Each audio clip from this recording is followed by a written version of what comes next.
Hey guys, today we're going to check out the Evatronic 50-watt soundbar.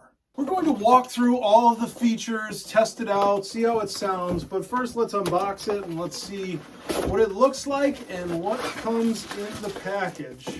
Okay, so there's some weight to this for sure.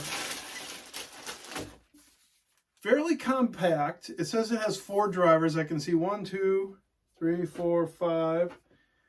So you have the tweeter there, I believe. Okay, so we have the speaker. Let's see what else comes out here. We have a remote control. We have an auxiliary cable. Also comes with an optical cable, which is very nice. And we have the power cord as well. Here's a look at what it comes with. Obviously, we have the directions. Wall mounting template if you want to mount this directly on the wall. Here is the auxiliary audio cable, the remote control, the power cable, as well as an optical cable. And here we have the speaker bar itself. You can see it's pretty sleek, right? And let's take a look at the back because this is pretty important. Here's where you would hang it, right? And here you'll see we have the auxiliary, optical, and the power, as well as a USB port. And if you look over here, the HDMI ARC input. On the end, we also have the following buttons: the power, input, volume down, and volume up. First thing we want to do is power this thing on and connect it to Bluetooth so we can see what it sounds like to have music play through. So first you want to power it on. Let's see. There's a little blue LED display that you probably can't see from there, but now it says off right now, and now we'll power it on. Bluetooth. And it tells you we're in Bluetooth mode. So now we're going to swipe down, turn on Bluetooth. Connected. We're going to pair to Evatronic SK008. You heard it's already connected. So now I'm going to go to YouTube and use some uncopyrighted music. So here we go with the sound test through Bluetooth.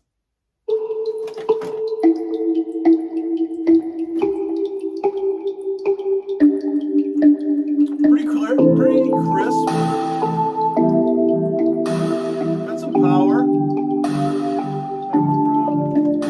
I've repositioned the speaker to 12 inches away from the wall for a more optimal experience. Now let's get back to the sound check.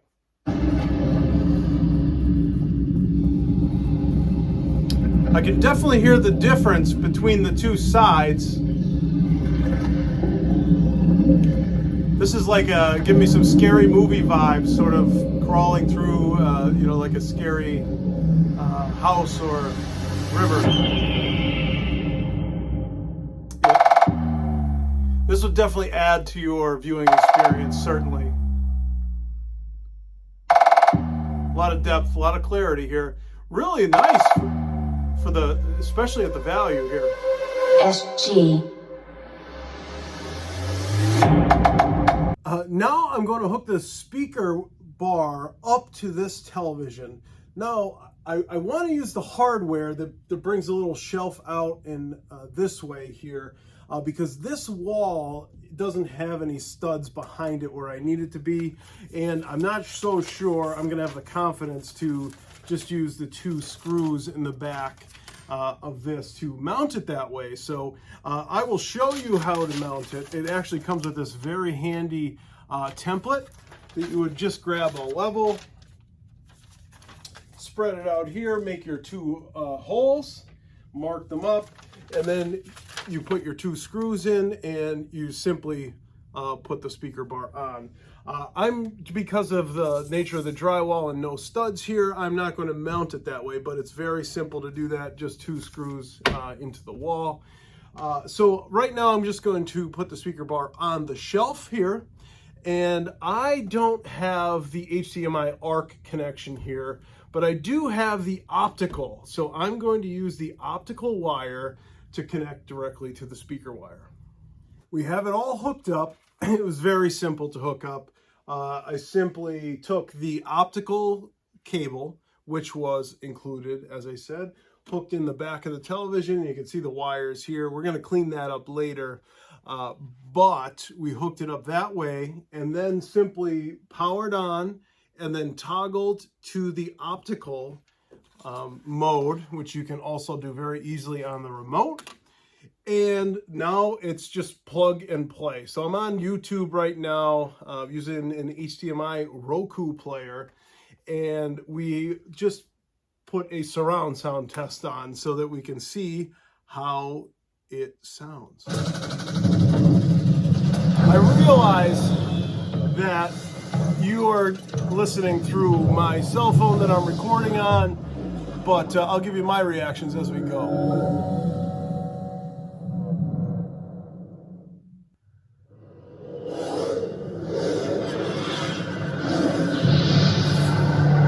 Feel a little bit of the rumble there. It obviously doesn't have a subwoofer like a surround sound. Definitely some nice depth to the sound. A lot of range. We're getting the highs, we're getting the lows, a little bit of rumble.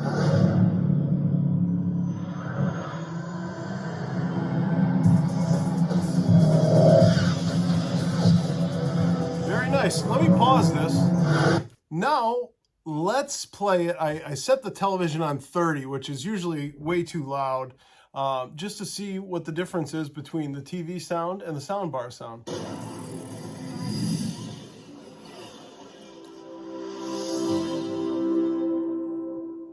Definitely sounds a lot flatter, less depth, as you would expect with the smaller. Yeah, there's a pretty significant difference between the television, which sounds a little more pingy and flat, than over the soundbar. So immediate improvement for sure. I'm going to say this is a good quality, high value soundbar. Definitely great for this application here because our playroom is over on that side of our basement, and frankly, a lot of the times you can't hear the television or it just sounds garbled to us. So this has much better throw, much better range, and really just overall sounds better. There's a lot more depth to this, a lot more volume as well. That was at half volume. This was at about 40% or so volume. Turned up way higher than we would normally listen to it. And then this sounded comfortable and throaty and deep with good range. And then this sounded pingy and flat. So really good addition to any like basement like this. I can see this one in a bedroom, even in your main living room area. If you just want to add a little sound quality, will add a lot to the experience for sure.